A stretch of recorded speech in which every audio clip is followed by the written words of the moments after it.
3절 4절 같이 함께 읽도록 하겠습니다. 3절 4절.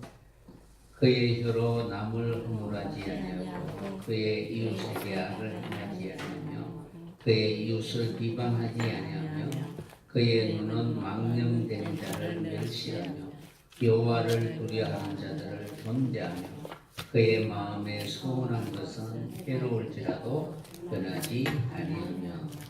아멘.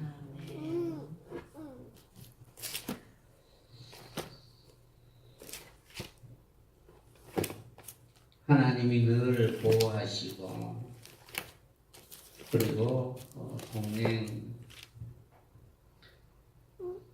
동행의 은혜를 베풀어 줄 수 있는 그런 주님의 자녀의 자격은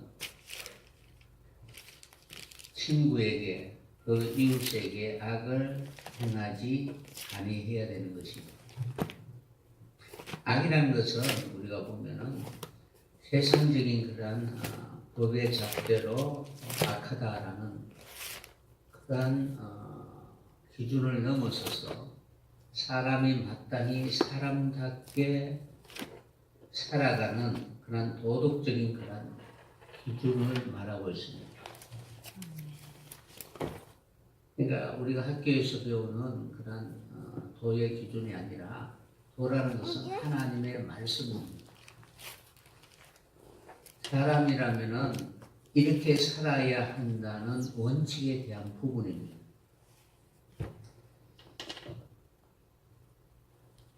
그래서 모든 그런 살아가는 삶의 방식이 하나님의 통치와 하나님의 뜻을 위하여 어떻게 함께 협력하고 그리고 함께 하나님 앞에 영광을 돌리느냐 하는 그런 연합의 그런 부분에까지 생각을 해야 되는 것입니다. 하나님의 뜻은 예수님이 십자가를 통하여 이 땅에 있는 모든 인생들이 분쟁하고 다투고 원망하고 나누고 철저히 자기중심적으로 살아가는 그런 죄 있는 인간의 본성을 십자가를 통하여 고치시고 이제는 자기를 위하여 살아가는 것이 아니라 하나님의 영광을 위하여 살아갈 수 있도록 부활에 이르게 하시는 것입니다. 부활의 가장 특별한 그런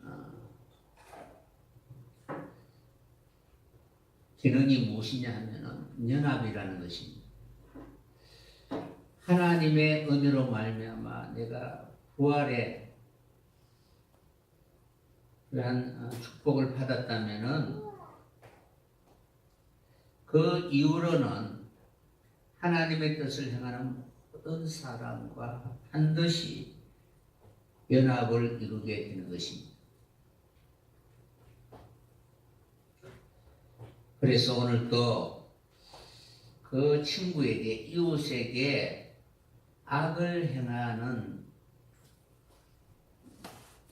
그러한 죄를 범치 말아야 되는 것입니다. 그러니까 여기서 악이라는 것은 우리가 선악을 분별했다면 악은 버리고 선을 택해야 되는데 그 선이 무엇이냐 하면 하나님 보시기에 좋았더라라고 이렇게 말씀하고 계시는데 하나님 보시기에 좋은 것은 에덴인데 그 에덴에 거할 수 있는 그런 합당한 자격을 갖추고 있어야 되는 것입니다. 아담 하와가 에덴에서 쫓겨나게 된 가장 근본적인 이유는 하나님의 명령을 거역하고 자기의 눈으로 보기에 좋은 것, 마음에 원하는 것, 그리고 이 땅에 있는 모든 자랑하는 그러한 눈에 보이고 귀에 들리고 자신이 바라보기에 좋아하는 그것을 사단의 미혹을 인하여 유혹을 당했기 때문에 그렇습니다. 우리가 분명히 살아가다 보면은 우리의 보기에 좋은 일들이 많이 있습니다. 성경은 사람의 보기에는 좋지만 그러나 하나님 보시기에는 반드시 멸망의 길이 있다는 것입니다. 그러나 사람의 눈으로 보기에는 좋지 않지만 그러나 하나님 보시기에는 좋은 그런 부분들이 있다는 사실입니다. 그것을 판단할 수 있는 그 기준은 바로 십자가 앞에 나아가야만이 우리는 발견할 수가 있습니다. 그래서 우리가 우리의 가치관이나 우리의 눈으로 선악을 분별하는 것이 아니라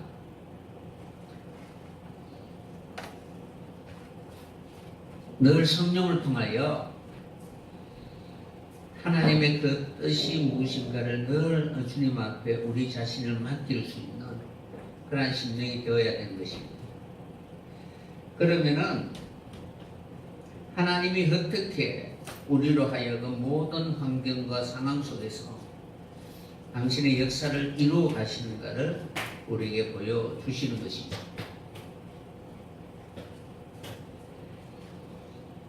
그래서 주의 뜻을 이루기 위하여 성령에 교제하게 하시고 성령에 연합하게 하시는 그 뜻을 거부하고 자신의 뜻을 관철시키려고 하는 그것을 하나님이 가장 싫어하는 것입니다.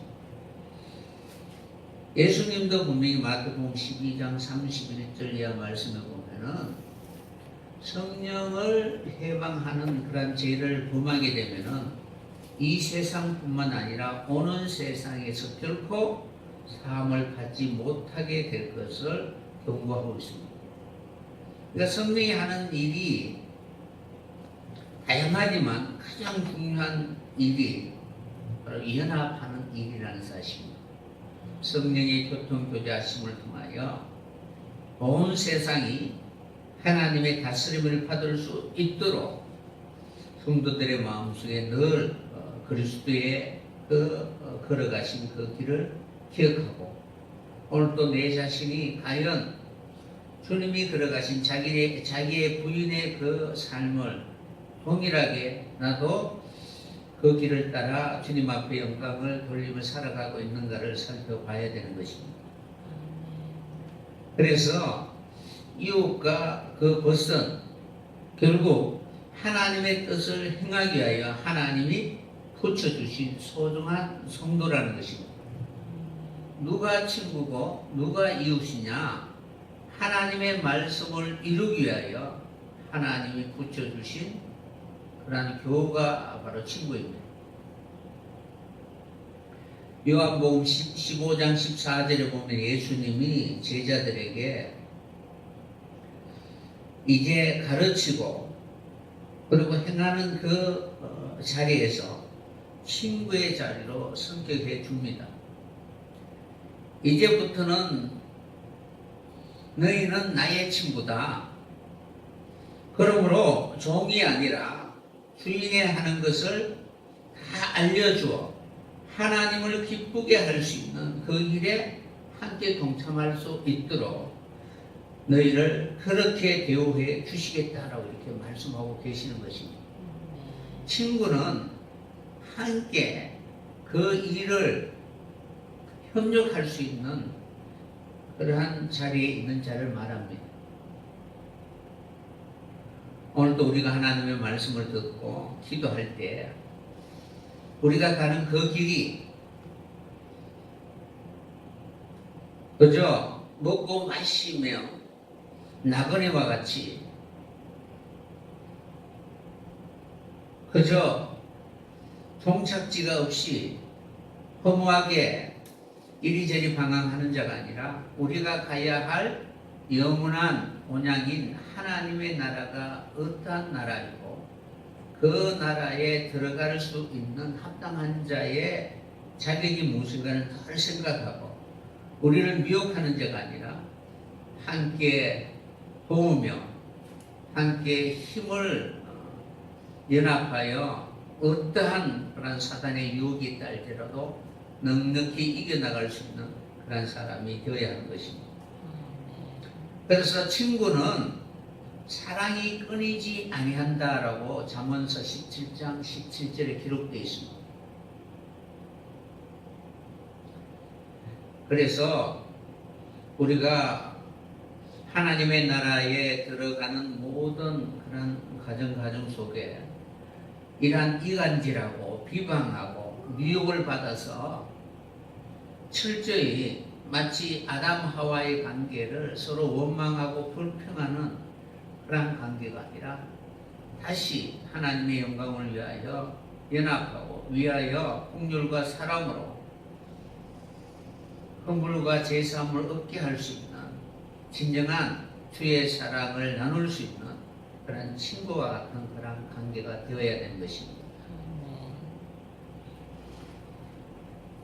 그래서 하나님 앞에 가장 중요한 우리의 모습들이 하나님의 그 뜻을 위하여 친구를 위하여 예수님이 목숨을 버리신 것처럼 그 뜻을 위하여 자신을 아낌없이 내어줄 수 있는 그런 충성된 자가 되어야 하는 것입니다.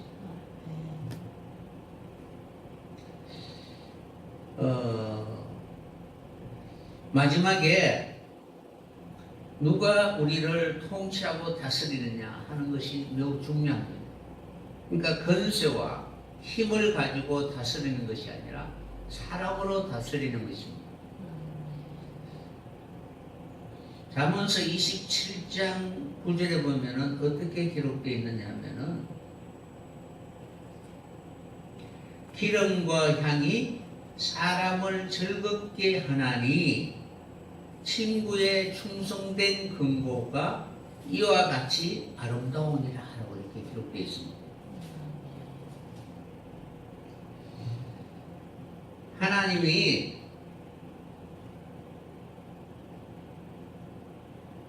우리 인생의 삶에 살아가는 그 길에 있어서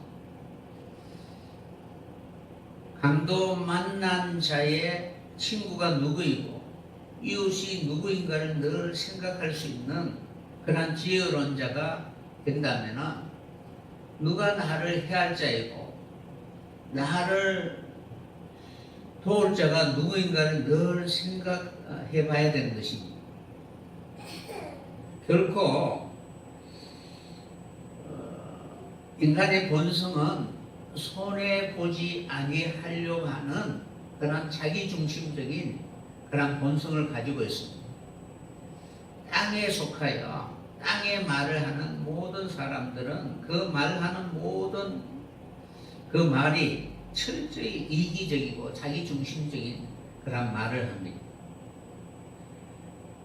그래서 한 입에서 두 마음이 나오는 것과 마찬가지입니다. 자신에게 이익이 되면은 아첨하는 말을 하고 자신에게 손해가 나면은 철저히 분리하려고 하고 비방하고 그리고 나누는 그런 모든 일의 기준이 자기중심적으로 살아가는 그런 인생들에게 있어서 자연적인 그런 성품으로는 결코 그 사람을 이롭게 할 존재가 없습니다.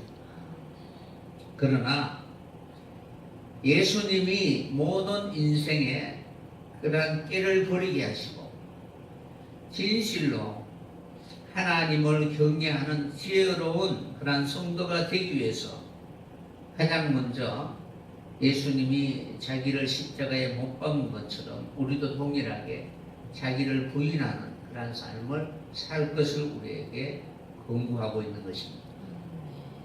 그래서 자기를 부인하지 아니하면은 결코 주님과 상관이 없다라고 이렇게 말씀하신 것입니다. 그래서 주님께서 기름 부음을 받고 하나님이 기뻐하신 그 뜻을 행할 때에 하나님이 만세 전부터 작정하신 진정한 연합을 이룰 수 있도록 머리 둘 수 있는 교회를 찾을 때에 그때 제자들에게 이제 가르치는 그 입장을 넘어서 함께 그 뜻을 이룰 수 있는 친구의 자리로 초대를 하신 것입니다. 그래서 이제는 너희를 제자라 하지 않고 친구라고 하겠다. 그래서 내가 아버지께 들은 모든 것을 너에게 알게 하여 나와 함께 그 일을 이루도록 그들을 바로 충성스러운 사자와 같이 하나님 앞에 순종할 수 있는 그런 사람이 되기를 간절히 소원했던 것입니다. 그래서 천국 열쇠를 통해서 하늘과 땅이 닫혔는데 이제 그 뜻을 위하여 기도하고 그리고 주님과 함께 하나님이 주신 그 일을 감당할 수 있도록 그들이 구하는 모든 것이 주 안에서 이루어질 수 있도록 그들에게 진정한 천국의 비밀이 무엇인가를 알려주었던 것입니다. 하늘이 열리면은 가장 먼저 하는 일이 무엇이냐면 바로 비둘기 같은 그러한 주의 성신으로 인하여 자기를 부인하는 그러한 삶을 살아가게 되는 것입니다.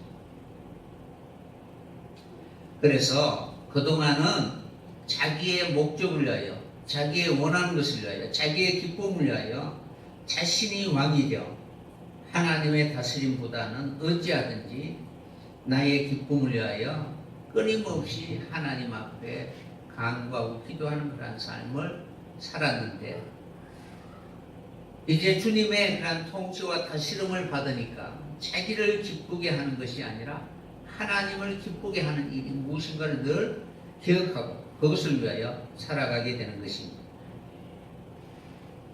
이 시대에 아비멜렉 가시가 왕이 되는 것이 아니라 감람나무와 포도나무가 왕이 되기를 바로 하나님은 원하고 계시는 것입니다. 그래서 기름 부음을 받아 그들이 하나님을 기쁘게 하는 그런 삶을 살게 되는 것입니다. 우리에게 기름 부음을 주셨다는 것은 결국 가시처럼 나무 위에 앉아서 건세를 가지고 자랑하고 교만의 왕이 되어 통치하는 것이 아니라 결국 우리는 그거보다도 하나님이 기뻐하는 일이 무엇인가를 늘 생각하고 그것을 위하여 살아갈 수 있는 그런 섬김의 모습이 진정한 하나님이 바라고 원하는 그런 모습일 것입니다. 그래서 기름 부음을 받게 되면은 친구를 옳은 대로 인도할 수 있는 그 일을 위하여 늘 눈물로 간구하고 기도하는 그런 삶을 살게 되는 것입니다.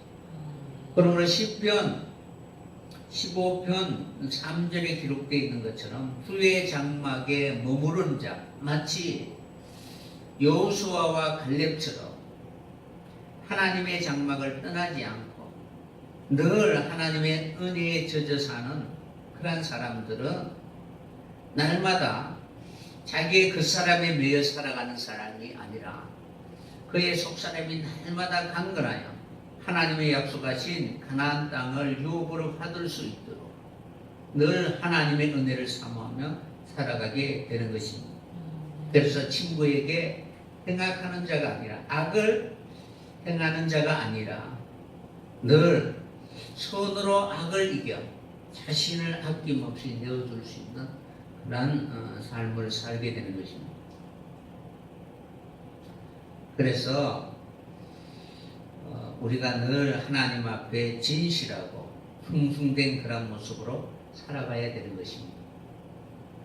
그러니까 충성과 진실이라는 것은 반드시 계시록 19장에 보면은 피 뿌린 옷을 입어야만이 충성과 진실이 바로 우리에게 증거될 수가 있습니다. 옷이라는 것은 우리의 삶이잖아요. 그 사람이 어떤 옷을 입고 있느냐, 경찰관이 옷을 입고 있다는 것은 그의 사명을 감당하는 것이죠. 그러니까 뇌물을 먹고 강포나 포악을 통하여 남을 지배하는 것이 경찰관의 모습이 아니라 민중의 지팡이가 되고 수많은 그런 위협과 그리고 위기에서 그를 보호하는 모습이 진정된 경찰관의 모습입니다. 그것이 경찰관의 옷을 입고 있는 자격일 것입니다. 그리스도인의 모습은 우리가 그리스도인의 옷을 입고 그 옷이 바로 헌신과 희생의 옷이라는 사실입니다. 그래서 주님은 섬김을 받으러 온 것이 아니라 섬기려고 오셨다라고 이렇게 말씀하신 것처럼 우리가 그런 모습으로 살아가야 되는 것입니다. 그러므로 계시록 19장에 한번 보도록 하겠습니다. 계시록 19장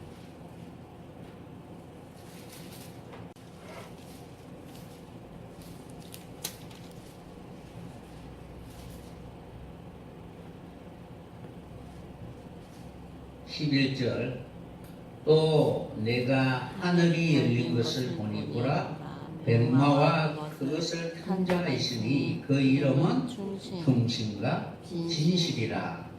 그가 공의로 심판하며 싸우더라. 그 문은 불꽃 같고 그 머리에는 많은 관들이 있고 또 이름 쓴 것이 하나가 있으니 자기밖에 아는 자가 없고 또 그가 피 뿌린 옷을 입었는데 그 이름은 하나님의 말씀이라 칭하더니라. 14절 하늘에 있는 군대들이 희고 깨끗한 세마포 옷을 입고 백마를 타고 그를 따르더라. 그의 입에서 예리한 금이 나오니 그곳으로 만국을 치겠고 치니 그들을 철장으로 다스리며 또 치니 하나님 곧 전능하신 이의 맹렬한 진노의 포도주 틀을 밟겠고 그 옷과 그 다리에 이름 쓴 것이 있으니 만왕의 왕이요 만주의 주라 하였더라. 아멘. 내가 하늘이 열린 것을 보니 그곳에서 백마와 그 탄자의 모습을 보게 되는 것입니다.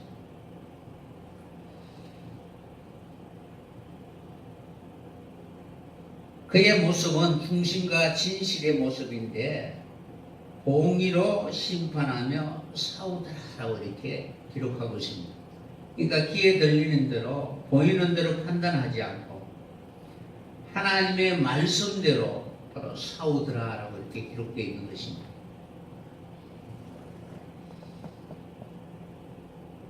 그는 피 뿌린 옷을 입었는데 이는 하나님의 말씀이라 칭하더라라고 이렇게 기록되어 있습니다. 하나님의 말씀의 옷은 헌신과 희생입니다. 그래서 성도들에게 마치 친구가 고난과 아픔과 수많은 위기와 어려움이 있을 때 그 어려움이 돕는 자가 없기 때문에 어려움을 당하는 것입니다. 친구는 어려울 때를 위하여 낫다라고 이렇게 기록되어 있습니다. 우리가 이러한 길을 걸어갈 때 힘들고 어려울 때마다 누가 나를 도울 수가 있겠는지라는 것입니다.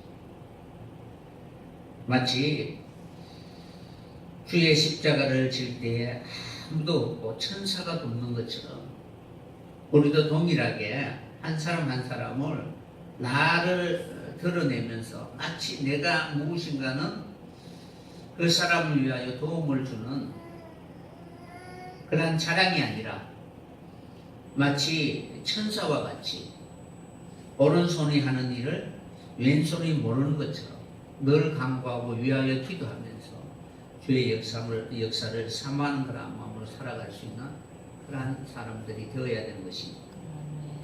오늘도 그러한 마음으로 우리가 하나님 앞에 충성과 진실이 무엇인가를 잘 생각하고 성령이 우리와 함께하여 주의 뜻을 이룰 수 있는 그러한 교회가 하나님의 영광으로 가득 찰 수 있도록 돕는 자리에 있어야 되는 것입니다.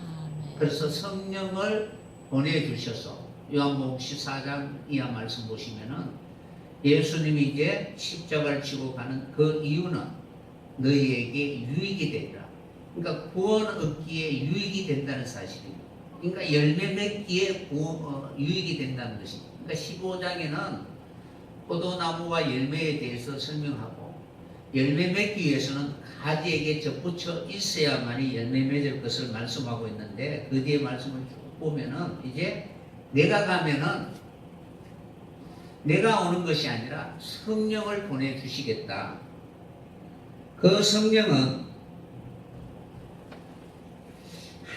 주님이 하신 일뿐만 아니라 그 더 큰 일도 할 것을 우리에게 약속해 주신 것입니다. 그 성령이 하는 일이 무엇이냐 하면은 없는 은혜를 준다는 사실입니다. 우리를 도울 자 없는 그런 성령을 통해서 친구가 감당할 수 없는 그 일을 대신 감당할 수 있도록 끊임없이 우리로 하여금 주의 기뻐하는 그 일을 기쁨과 즐거움으로 감당하게 하시는 것입니다. 마치 부모가 자녀를 위하여 희생하고 헌신하는 것이 기쁨인 것처럼 마지막 하나님의 나라에 들어가기에 어머니의 품과 같은 이러한 교회를 위하여 돕는 그런 사역을 감당할 수 있도록 성령을 주신 것입니다. 이곳에서 함께 늘 눈물과 기도하고 함께 주의 뜻을 위하여 없는 그런 성령의 정인으로 늘 어린 양이 피 뿌린 옷을 입은 것처럼 우리도 세마포스 옷을 입고 헌신과 희생을 위하여 진정한 그런 사망을 이겨나갈 수 있는 그런 우리들이 되어야 될 것입니다.